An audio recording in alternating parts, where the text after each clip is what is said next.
नमस्कार, मैं हूं मीनाक्षी। बहुत स्वागत है आपका सी संस्कार न्यूज में। चलिए चलते हैं शहर से जुड़ी कुछ खबरों की ओर। नर्मदा के संवर्धन और संरक्षण के लिए अन्न आहार त्याग कर 257 दिनों से सत्याग्रह कर रहे भैया जी सरकार की तबीयत गत दिवस अधिक बिगड़ गई। उन्हें निजी अस्पताल में भर्ती किया गया है। समर्थ भैया जी सरकार की तबीयत गत दिवस ज्यादा बिगड़ गई। उन्हें शहर के निजी अस्पताल में भर्ती करवाया गया है। नर्मदा के संवर्धन और संरक्षण के लिए भैया जी सरकार ने 257 दिनों से अन्न आहार का त्याग कर सत्याग्रह कर रहे हैं।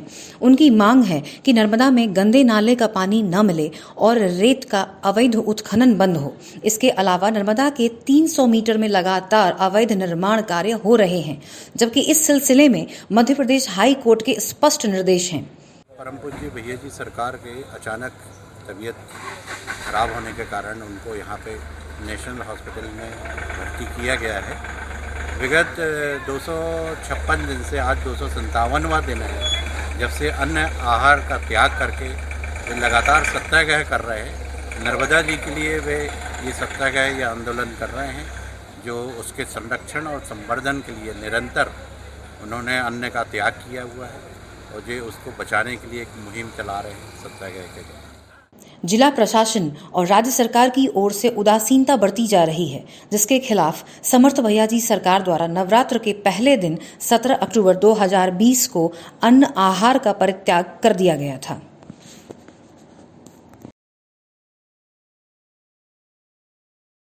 कोरोना के संक्रमण से आम लोगों के स्वास्थ्य की सुरक्षा के मद्देनजर पिछले वर्ष की तरह इस बार भी शहर में भगवान जगन्नाथ की रथ यात्रा नहीं निकाली जाएगी। यह निर्णय भगवान जगन्नाथ रथ यात्रा आयोजन समितियों के पदाधिकारियों द्वारा कलेक्टर कार्यालय के सभा कक्ष में प्रशासन के साथ संपन्न हुई बैठक में लिया गया निर्णय। कोरोना के संक्रमण से आम लोगों के स्वास्थ्य की सुरक्षा के मद्देनजर पिछले वर्ष की तरह इस बार भी शहर में भगवान जगन्नाथ की रथ यात्रा नहीं निकाली जाएगी। यह निर्णय भगवान जगन्नाथ रथ यात्रा आयोजन समितियों के पदाधिकारियों द्वारा कलेक्टर कार्यालय में सभा कक्ष में प्रशासन के साथ संपन्न हुई बैठक में सर्वसहमति से लिया गया। अपर कलेक्टर हर्ष दीक्षित की अध्यक्षता में आयोजित इस बैठक में समितियों की ओर से कहा गया है कि भगवान जगन्नाथ की रथ यात्रा के दिन केवल मंदिरों में सांकेतिक रूप से पूजा पाठ का आयोजन होगा। इसमें भी पुजारी सहित 6 से अधिक व्यक्ति शामिल नहीं हो सकेंगे। बैठक में अतिरिक्त पुलिस अधीक्षक रोहित काशवानी, सर्वधर्म समन्वयक एवं रथ यात्रा आयोजक समितियों के संयोजक शरद काबरा भी मौजूद थे। आज जबलपुर के सभी प्रमुख श्री भगवान जगन्नाथ मंदिरों की 12 जुलाई को निकलने वाली शोभा यात्रा के संबंध में कलेक्टर जबलपुर के ऑफिस में पुलिस प्रशासन के साथ सभी मंदिर समितियों के प्रमुखों के साथ बैठक संपन्न हुई, जिसमें सर्वसम्मति से सभी ने यही भावना व्यक्त की कि क्योंकि कोविड प्रोटोकॉल के अंतर्गत समय को देखते हुए हमें मंदिरों से श्री भगवान जगन्नाथ का रथ यात्रा शहर में भ्रमण हेतु नहीं निकालनी है और मंदिर में हम लोग पिछले वर्ष की तरह ही पूजन अर्चन कर इस कार्य को सानंद पूर्ण करेंगे, जिसमें कोविड प्रोटोकॉल का जो प्रशासन का निर्णय है उसी के अनुरूप उस कार्य को किया जाएगा। भक्त लोग 5 या 6 की संख्या में एक समय मंदिर में रहकर दर्शन हेतु आ सकेंगे। वह क्रम हमारे मंदिर समितियां व्यवस्था करेंगी, जिसमें पुलिस प्रशासन हमको पूर्ण सहयोग प्रदान। जबलपुर को विकास की नई दिशा देने वाले पूर्व विधानसभा अध्यक्ष स्वर्गीय दादा ईश्वरदास रोहाणी की जन्म जयंती पर संस्कारधानी में अनेक कार्यक्रमों का आयोजन किया गया। कैंट विधानसभा में पिंक सिटी के सामने रोड डिवाइडर पर भाजपा कार्यकर्ताओं ने पौधारोपण किया। इन सभी पौधों की देखरेख की जिम्मेदारी भाजपा कार्यकर्ताओं को दी गई। विधायक अशोक रोहाणी की उपस्थिति में दादा ईश्वरदास रोहाणी जी को याद किया गया और उनकी स्मृति में पौधे लगाए गए। जबलपुर को विकास की नई दिशा देने वाले पूर्व विधानसभा अध्यक्ष स्वर्गीय दादा ईश्वरदास रोहाणी की जन्म जयंती पर संस्कारधानी में अनेक कार्यक्रमों का आयोजन किया गया। कैंट विधानसभा में पिंक सिटी के सामने रोड डिवाइडर पर भाजपा कार्यकर्ताओं ने पौधारोपण किया। इन सभी पौधों की देखरेख की जिम्मेदारी भाजपा कार्यकर्ताओं को दी गई। विधायक अशोक रोहाणी की उपस्थिति में दादा ईश्वरदास रोहाणी को याद किया गया और उनकी स्मृति में पौधे लगाए गए। बहुत सारा नीम गिरता है, वो वहाँ जाए, उसको कलेक्ट करे और उसको कलेक्ट करके उसके बाद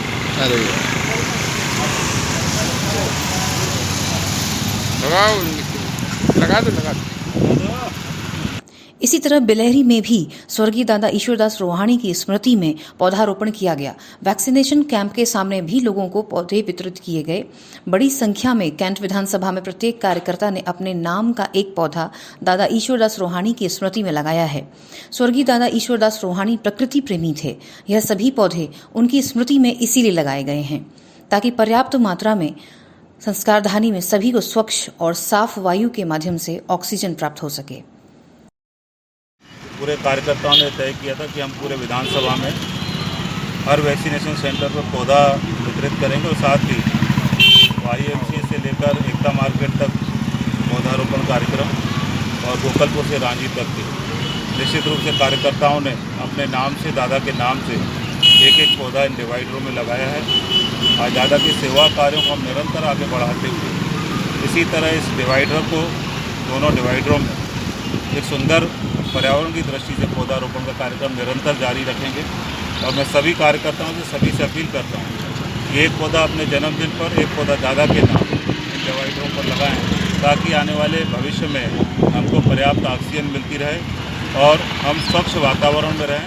माननीय विधायक श्री अशोक ईश्वरदास जी रोहाणी के मार्गदर्शन में भारतीय जनता पार्टी के सभी कार्यकर्ता वृक्षारोपण कर रहे हैं।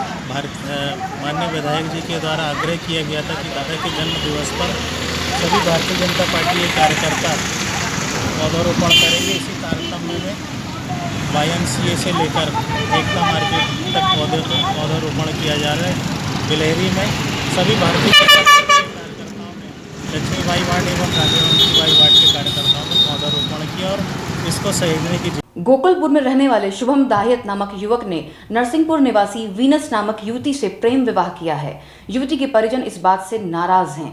प्रेमी जोड़े का आरोप है कि नरसिंहपुर में उनके खिलाफ युवती को बंधक बनाकर रखने की रिपोर्ट दर्ज कराई गई है। इस संबंध में रांझी थाने में युवती के पिता के समक्ष पूछताछ हो चुकी है और युवती का सुपुर्दगीनामा भी युवक को मिल चुका है। उसके बाद भी पुलिस एवं परिजनों द्वारा परेशान किया जा रहा है, इस बात की शिकायत पुलिस अधीक्षक से की गई है। गोकलपुर में रहने वाले शुभम दाहियत नामक युवक ने नरसिंहपुर निवासी वीनस नामक युवती से प्रेम विवाह किया है। युवती के परिजन इस बात से नाराज हैं। प्रेमी जोड़े का आरोप है कि नरसिंहपुर में उनके खिलाफ युवती को बंधक बनाकर रखने की रिपोर्ट दर्ज कराई गई है, जिसके संबंध में रांझी थाने में युवती के पिता के समक्ष पूछताछ हो चुकी है और युवती का सुपुर्दगीनामा भी युवक को मिल चुका है। शुभम और वीनस ने 6 जून को प्रेम विवाह किया था तथा इस संबंध में उन्होंने रांझी थाने में जानकारी दे दी थी। चूंकि युवती ब्राह्मण समाज से ताल्लुक रखती है और युवक छोटी जाति से संबंध रखता है, इसी वजह से वीनस के पिता इस विवाह से खुश नहीं हैं। वह लगातार फोन पर वीनस और शुभम को देख लेने और जान से मारने की धमकी दे रहे हैं। वीनस और शुभम ने पुलिस अधीक्षक से इस मामले में मदद की गुहार लगाई है। और ये मेरे पति हैं शुभम दाहियत, जो हमारा प्रेम विवाह हमने किया है 5 जून को, और विवाह करने के तुरंत बाद हम थाने में भी पेश हुए हैं। हम सारा हमारा, और उसके बाद हमारे पिताजी ने गुमशुदगी की रिपोर्ट लिखाई गई, जिसमें 6 तारीख को वो लोग यहाँ पे आए थाना रांझी में, और रात में 1:30 बजे तक, 9 बजे से 1:30 बजे तक हमारे सारे बयान हो गए। उसके बाद फिर हमको सारा हो गया है। उसके बाद भी नरसिंहपुर बुलाया जा रहा है। पुलिस का बार बार हम लोग को डराया धमकाया जा रहा है, लेकिन हम नरसिंहपुर नहीं जाना चाहते हैं और वहाँ जाने से हमारी जान को खतरा है। सारे बयान होने के बाद भी वो बोलते हैं कि नरसिंहपुर में पेश किया जाए, तो हम नहीं जाना चाहते। अगर मैं SP यही कि हमको अगर हमें नरसिंहपुर जाना पड़े, मतलब हम चाहते नहीं है नरसिंहपुर जाना, अगर जाना पड़े तो हमको पुलिस प्रोटेक्शन दी जाए, तभी हम वहाँ जाएँ। STF के गिरफ्त में नकली डॉक्टरों का गिरोह फर्जी मार्कशीट बनाकर निजी अस्पताल में कर रहे थे कार्य। जबलपुर STF ने कुछ 2 माह पहले रेमडेसिविर इंजेक्शन की कालाबाजारी मामले में 5 लोगों को गिरफ्तार किया था, जिनमें से 2 BAMS डॉक्टर भी थे। STF ने इस मामले में जांच के दौरान पाया कि पकड़े गए दोनों डॉक्टर की मार्कशीट फर्जी थी, जिसके आधार पे वो डॉक्टरी कर रहे थे। आरोपी डॉक्टर नीरज साहू आशीष हॉस्पिटल और जितेंद्र ठाकुर लाइफ मेडिसिटी हॉस्पिटल में काम करते थे। STF ने जब दोनों आरोपी के डॉक्यूमेंट्स अस्पताल से मांगे और उनकी जांच की, तो पता चला कि जहां से उन्होंने डिग्री ली है, उस संस्थान से उनको किसी भी प्रकार की डिग्री नहीं दी गई है। पुलिस ने जब दोनों आरोपी को रिमांड पर लेने के बाद उनसे पूछताछ की तो पता चला कि देवेंद्र ठाकुर नामक व्यक्ति ने उन्हें ये फर्जी डॉक्टरों वाली डिग्री उपलब्ध कराई है। पुलिस ने देवेंद्र ठाकुर को भी हिरासत में लिया और उससे भी पूछताछ की तो पता चला कि वो भी फर्जी डॉक्टर हैं और एक हॉस्पिटल में काम कर रहा है। पुलिस ने आरोपी देवेंद्र ठाकुर से भी जब पूछताछ की तो पता चला कि ये डिग्रियां दमोह जिले के रवि पटेल नामक युवक ने उन्हें दी हैं। पुलिस ने दमोह से रवि पटेल को भी गिरफ्तार किया है और उसके पास से कंप्यूटर, फोटोकॉपी मशीन सहित अन्य सामग्री भी बरामद की है। पुलिस इन सभी आरोपियों से पूछताछ कर और भी जानकारियां जुटाने का प्रयास कर रही है। 19 अप्रैल को हमने एक FIR दर्ज की थी थाना STF भोपाल के अपराध क्रमांक 15/21 था, जिसमें हमने 5 लोगों को रेमडेसिविर इंजेक्शन की कालाबाजारी करते हुए पकड़ा था। उनमें से 2 डॉक्टरों को हमने पकड़ा था, नीरज साहू जो कि आशीष हॉस्पिटल में काम करता था और एक जितेंद्र ठाकुर जो कि लाइफ मेडिसिटी अस्पताल में काम करता था।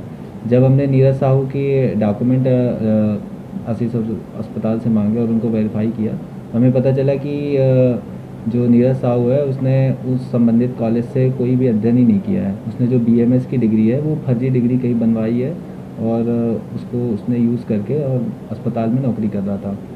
इसके बाद जब हमने नीरज साहू का फिर से पुलिस रिमांड लिया तो उसमें बताया कि उसने ये जो फर्जी डिग्री है ये एक अन्य डॉक्टर नरेंद्र ठाकुर की मदद से बनवाई है।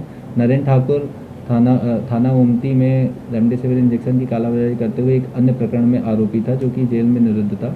उसका हमने प्रोडक्शन वारंट लेकर और इन दोनों की एक साथ रिमांड ली और इनको आपस में पूछताछ किया बिठाकर। तब हम नरेंद्र ठाकुर ने खुलासा किया कि उसने जो फर्जी मार्कशीट है उसने पहले नीरज साहू की भी बनवाई थी और खुद की भी उसने फर्जी डिग्री बनवाई हुई है BAMS की, जिसका यूज़ करके वो भी इन्फिनिटी अस्पताल में एज ए RMO काम कर रहा था। उससे पूछताछ में हमें पता चला कि उसने ये डिग्री अपने एक दोस्त जो कि दमोह में कंप्यूटर ऑनलाइन की दुकान में काम करता है उसकी मदद से बनवाई थी। हमने उसको राउंड अप किया हुआ है और उससे पूछताछ कर रहे हैं और जब्ती वगैरह भी कर रहे हैं। कार्रवाई अभी जारी है।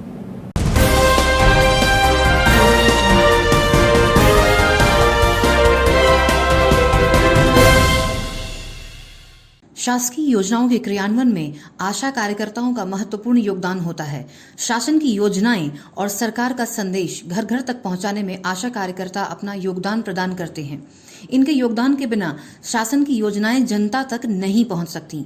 कोविड-19 संक्रमण के दौरान आशा और उषा कार्यकर्ताओं ने महत्वपूर्ण भूमिका अदा की है, लेकिन आशा और उषा कार्यकर्ताओं का आरोप है कि उन्हें महज 2000 रुपए मासिक वेतन दिया जाता है, जो कि इस महंगाई के दौर में बहुत ही कम है।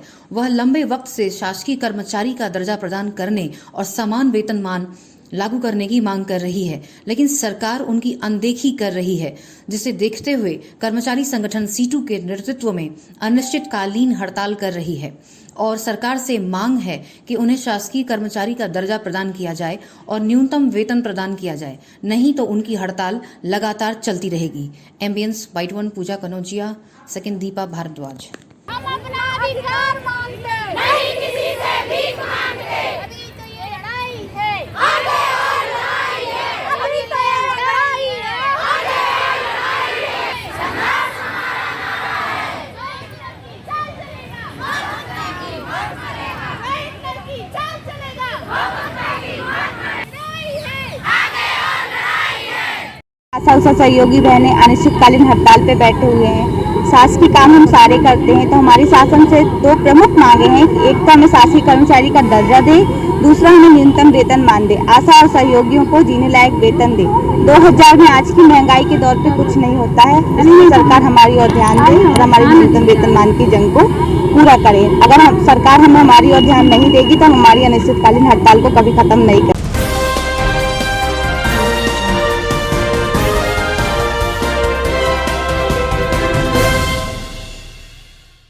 शासन की योजना के अनुसार अनुसूचित जाति जनजाति के लोगों को खाली पड़ी शासकीय भूमि खेती के लिए आवंटित की गई थी। अफसोस की बात है कि अनुसूचित जाति के लोगों को तो वह भूमि नाम के लिए ही आवंटित हुई है। दबंग गांव के लोग उन जमीनों पर कब्जा जमाए हुए हैं और वो खेती कर रहे हैं।